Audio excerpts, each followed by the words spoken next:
Развиделява се и плъзват по пътеките си хора, безкрили мравки, влачещи цветя или топори, а малките им, носещи мечти и книги, 2 педи по-високо от възрастните се издигат.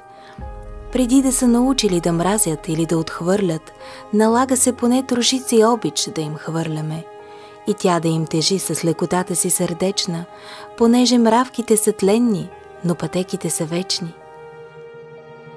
Не ме научи този свят на мъдрости и притчи. Пътеката ми ме научи да не бъда безразлична. Сега аз нямам глас извън хартията да викам, че шумен е битът, а любовта е тиха.